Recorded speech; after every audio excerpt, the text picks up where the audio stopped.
अस्सलाम वालेकुम नाजरीन। मैं हूं आपका होस्ट ज़िया साबरी और आप देख रहे हैं यूट्यूब चैनल पाकिस्तान अदबी फोरम। इस चैनल पर हम मरूफ मज़ाह निगार अजीम काजी की तहरीर घोड़ा पौड़ी को किस्त बार पेश कर रहे हैं। इस वीडियो में हम घोड़ा पौड़ी की किस्त नंबर 12 पेश कर रहे हैं। तो चलिए शुरू करते हैं आज की वीडियो। अब क्या था, एक नौजवान ने आगे बढ़कर गधे के मालिक के घर की कुंडी खटखटाई। साहिब खाना पहले ही वहां मौजूद थे और ये तमाम तमाशा देख रहे थे। कहने लगे, फरमाइए गधा चाहिए क्या? गधा हाजिर है जनाब, मगर फ़कत आधे घंटे के लिए मिल सकता है, इसलिए कि मैंने चारा लेने के लिए भी इसे साथ लेकर जाना है। मैंने खुदा का शुक्र अदा किया कि ये अजाब सिर्फ आधे घंटे का है, वगरना इन लोगों का प्रोग्राम तो मुझे ना जाने कहाँ कहाँ की ज़ियारत करवाने का है। चुनाचे गधे के गधा खसरत मालिक ने गधा रज़ाकाराना तौर पर उन जल्लादों के हवाले कर दिया जो मुझे मारने पर तुले हुए थे। मैं ज़ोर ज़ोर से रोने लगा, मगर इसका जवाब भी एक थप्पड़ की सूरत में मेरी सूरत पर जम गया। मैं फ़ौरन चुप हो गया। गधा तो मिल गया था, मगर अब सवाल जूतों की माला का था। इतने में क्या देखता हूँ कि एक साहब अपने घर से मुख्तलिफ साइज़ के जूतों की माला बनाकर मेरी तरफ चले आ रहे हैं। मेरे औसान खता होकर तबाह हो गए। वो साहब करीब आकर बोले, पिछले कई सालों से ये जूते यूं ही बेकार पड़े थे। मैंने सोचा किसी गरीब आदमी के काम आएंगे, इसीलिए इनकी माला बड़े शौक से बनाकर लाया हूँ। ये लीजिए। तो नाजरीन व हाजरीन, जूतों की इस माला से मेरी सेहराबंदी की गई और किसी घरेलू तवे की कालक से मेरे गोरे मुंह पर कालक का मेकअप किया गया और मुझे इस काले से गधे पर नहायत इज्जत व एहतराम से बिठा दिया गया। मेरे ख्याल में मेरे साथ अच्छा ही हुआ था, क्योंकि इस वाक़े के बाद मैंने तमाम शैतानी काम छोड़ दिए थे और अपने अंदरूनी शैतान को कत्ल कर दिया था।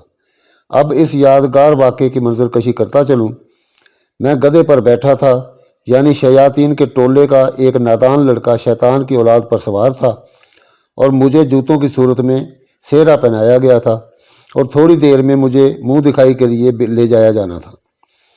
हाय, क्या बताऊं आपको कि मेरी क्या हालत थी उस वक्त। हालांकि मैंने 2-3 स्वेटर पहने हुए थे, मगर इस कदर हिफाजती तदबीर के बावजूद मुझे सख्त गर्मी लग रही थी। माथे और चेहरे पर पसीने के कतरे चमक रहे थे और इन पर मिट्टी जमी हुई थी। ऊपर से उन्होंने मेरा मुंह काला किया हुआ था।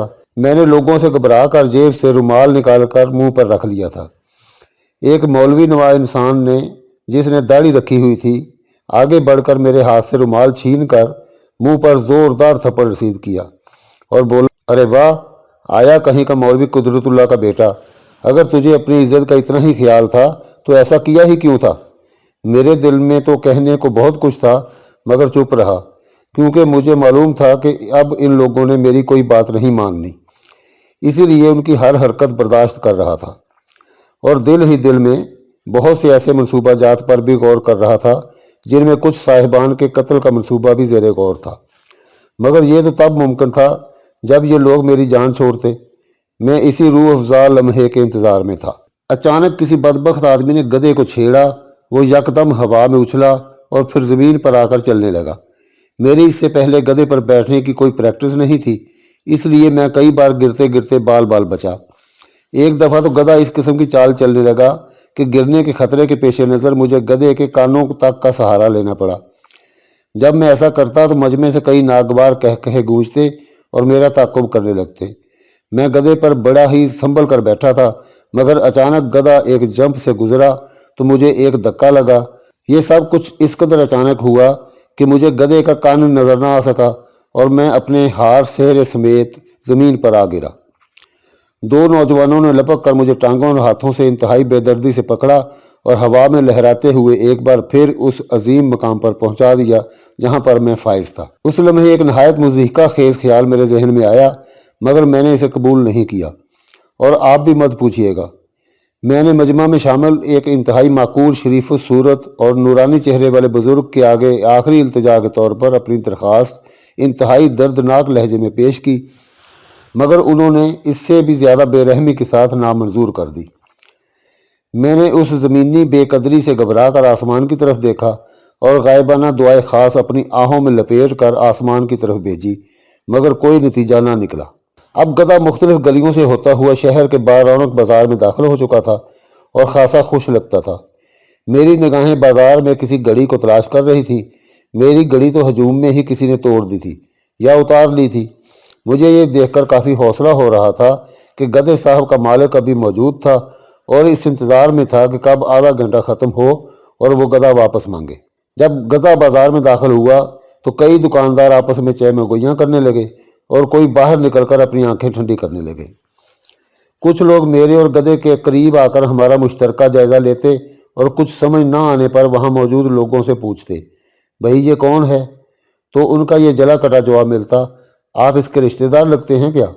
और अगर कोई बेचारा ये पूछ बैठता कि इसके साथ ऐसा क्यों कर रहे हो, तो उसे लेने के देने पड़ जाते। अचानक एक शख्स मजमे को चीरता हुआ आया और हाथ फिजा में बुलंद करके बोला, रुको भाई रुको, इसे कहाँ लिए जा रहे हो? आखिर माजरा क्या है?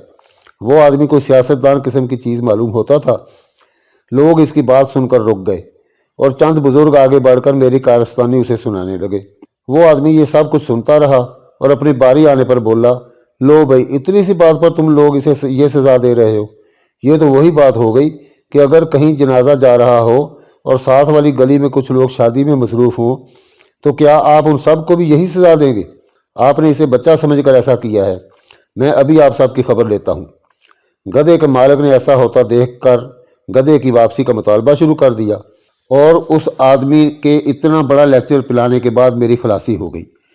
वो आदमी मेरे करीब आकर कहने लगा, चलो गधे, गधे से उतरो और ये बताओ कि तुम किसके बेटे हो और कहाँ रहते हो? मैंने रोते हुए अपने वालिद साहब का नाम बताया और मोहल्ले वकूफ़ बयान किया तो बोले, अच्छा अच्छा, तो शेख बच्चे हो, आओ मैं तुम्हें तुम्हारे घर तक छोड़ आता हूँ, रास्ता छोड़ो। वो आदमी मजमे से मुखातब होकर बोला और मुझे लोगों के नरगे से निकाल कर मेरे घर तक छोड़ने आया, जहाँ मेरे वालिद साहब एक मोटा ताज़ा डंडा लिए मेरे इस्तकबाल के लिए खड़े थे और बाकी कसर उन्होंने निकाली और मुझे चिकना चूर करके रख दिया। बाद में पता चला कि उस आदमी को मेरे वालिद साहब ने ही भेजा था कि बरखुरदार को लेकर आओ ताकि मेरी दुर्गत बनाई जा सके। तो दोस्तों, ये वजह है मेरी गधे से अदावत की। गांव में ये मंजर देखकर मुझे अपना माजी याद आ गया था, इसलिए हम वहाँ ज़्यादा देर नहीं रुके और चलते चलते गांव से बाहर निकल आए। अब हम लोग मेन रोड पर थे। यहाँ आकर हमें कुछ देर ठहरना पड़ा, इसलिए कि ट्रैफिक ज़्यादा थी और कुछ लोग हसीन चेहरों को साथ लिए उधर से गुजरे और गाड़ी को उस पर लाद कर किसी मैकेनिक के पास ले जाया जाए। मैं ये सोच ही रहा था कि मेरे सामने से एक चलती हुई मोटरसाइकिल गुजरी। मेरी निगाहों ने उसका ताक़ब शुरू कर दिया। चलती हुई गाड़ी एक दुकान के सामने जाकर रुक गई। गौर से देखने पर मालूम हुआ कि वो गाड़ी हस्पताल थी। मैंने कारीगर की तवज्जो उस दुकान की तरफ दिलाई तो उसका चेहरा भी बहाल हो गया। वो गाड़ी लेकर फ़ौरन उस दुकान की तरफ चल दिया। हम दुकान में दाखिल हुए तो मैकेनिक साहब एक गाड़ी पर मुख्तलिफ तजर्बात करने में मसरूफ़ थे। उन्होंने अदना सी नज़रों से हमें देखा और अपने काम में मशगूल हो गए। कुछ देर बाद सर झुकाए हुए बोले, ओ छोटे, इधर आ। छोटा एक कार के नीचे से यूं बरामद हुआ जैसे कोई पिल्ला कसाई के फट्टे के नीचे से निकलता है। वो साहब से पूछ के क्या मसला है? मैकेनिक ने छोटे से कहा। छोटा हमारे सामने दस्त बरसता खड़ा हो गया और पूछने लगा, जनाब, मगर मैंने देखा कि मैकेनिक खुद ही हाथ साफ करता हुआ हमारी तरफ आ रहा है। पास आया और कहने लगा, जी हजूर, मैं आपकी क्या खिदमत कर सकता हूँ? मैंने कहा, मसला ये है कि ये कमबख्त स्टार्ट नहीं हो रही। मैंने गाड़ी की तरफ इशारा किया। सुबह से इसने हमें जलील करके रख दिया है। अभी देख लेता हूँ जनाब, आप तशरीफ़ रखें। वो छोटे, मुन्ने चाय वाले के पास जाओ। छोटा उठा और हाथ साफ किए बगैर चाय लेने चला गया। मैकेनिक मुझे खासा माकूल आदमी लगा। वो कम अज़ कम MBBS ज़रूर था। इतना मुहज़्ज़ब मैकेनिक मैंने पहली बार देखा था। उसने गाड़ी को घूर कर देखा, मुख्तलिफ पुर्ज़ों की लंबी सांस लेकर सूंघा और गाड़ी को पैर दर पैर कई किकें लगाईं। रेडिएटर चेक किया, उसका पेट्रोल चेक किया, जैसे उसे शक हो कि कहीं हम गाड़ी को बगैर पेट्रोल के स्टार्ट करने की कोशिश तो नहीं करते रहे। इस तरफ से तसल्ली के बाद उसने बाकी हिस्साजात को खड़का वजा कर देखा, मगर बात न बन सकी। उसने प्लग को निकालकर पेट्रोल से साफ़ किया, गाड़ी को 2-3 मरतबा कैरियर से पकड़कर उछाला, ब्रेकें चेक की और ज़मीन पर बैठकर कुछ सोचने लगा। फिर जैसे कुछ इसकी समझ में आ गया हो, वो उठा और जो बात जहन में आई थी उस पर अमल करने के बाद मुझे मदद के लिए पुकारा। میں قریب گیا تو بولا، صاحب اب اسے ایک عدد کک لگائیں اور پھر تماشا دیکھیں۔ میں نے ایک زوردار کک لگائی اور اپنے کانوں کو وہ آواز سننے کے لیے تیار کیا جو کئی بار پہلے بھی سن چکا تھا، مگر اس بار ایسا نہیں ہوا، بلکہ ایک معجزہ سا رونما ہو گیا اور فضاؤں نے ہمارے ساتھ ساتھ گاڑی کے سٹارٹ ہونے کی سریلی آواز سنی۔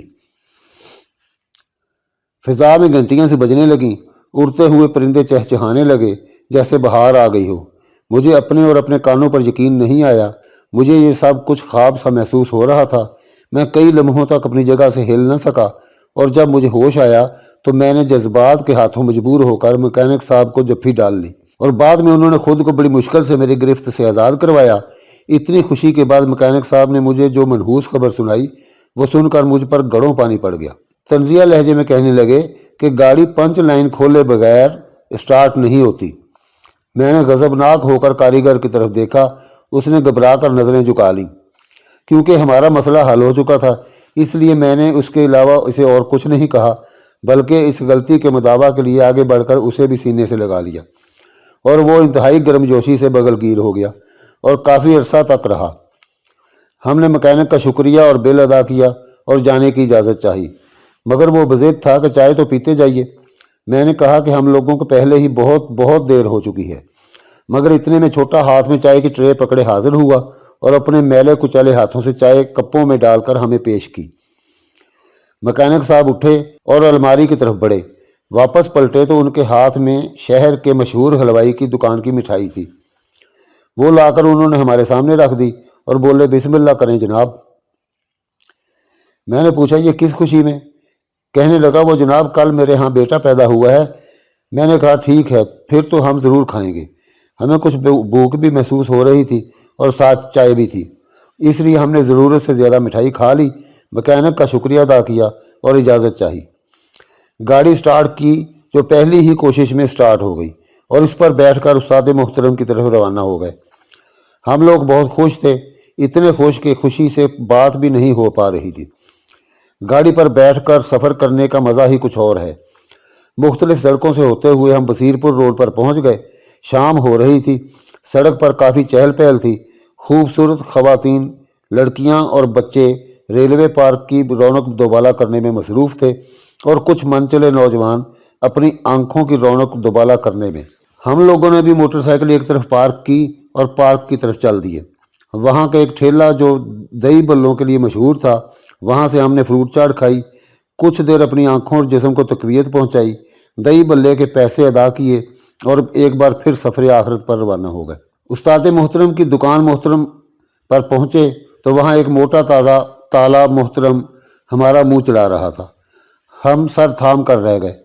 میں نے کاریگر سے کہا، لگتا ہے کہ استاد محترم گھر سدھار گئے ہیں، وہ ایک دفعہ چلے جائیں تو دوبارہ دکان پر تشریف نہیں لایا کرتے، لگتا ہے بھول جاتے ہیں، اس لیے بہتر طریقہ یہی ہے کہ کل ان کا پتہ کیا جائے۔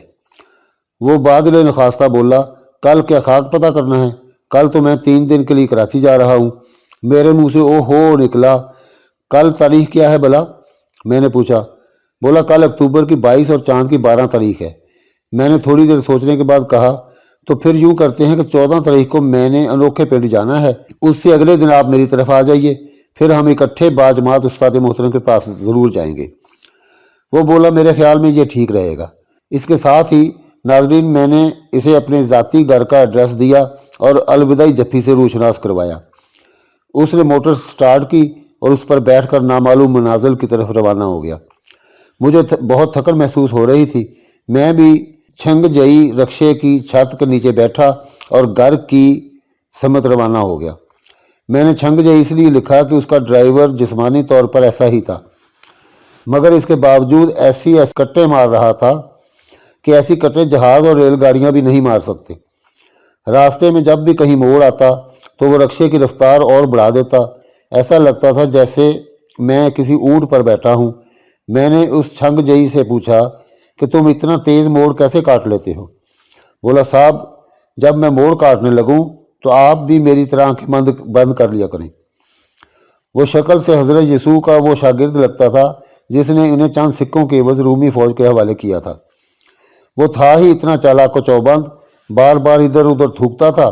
میں نے آخر وارننگ دیتے ہوئے کہا، रक्षा आहिस्ता चलाओ वरना हम तमाम सवारियां उतर जाएंगी।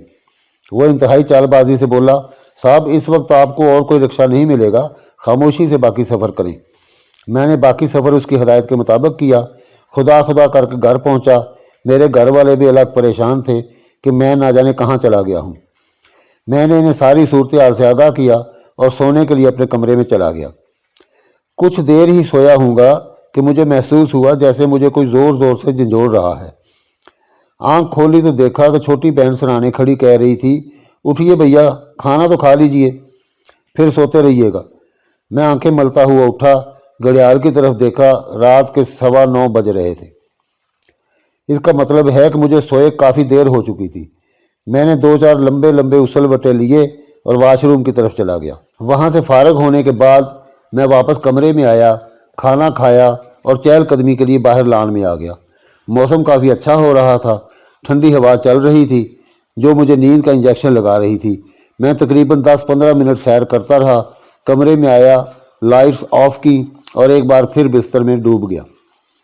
सुबह जल्दी आंख खुल गई। कमरे से बाहर आया तो देखा सब लोग जाग चुके हैं। मैंने जल्दी से मुंह धोया और घर वालों के साथ नाश्ता में शरीक हो गया।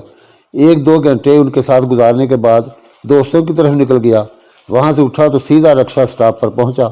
इस बार मैंने छंग जई के बजाय चांद गाड़ी को तरजीह दी थी, तो ये भी उसकी कोई दूर की कज़न, मगर उसने बहुत जल्द ही मंजिल मकसूद पर पहुँचा दिया।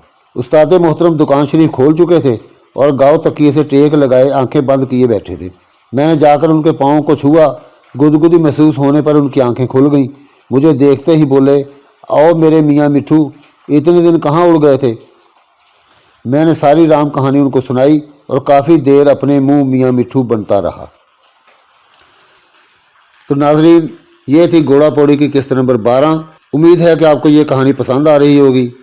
आपसे गुजारिश है कि हमारे चैनल को सब्सक्राइब करें, हमारी वीडियोज़ को लाइक करें और अपने दोस्तों के साथ शेयर करें।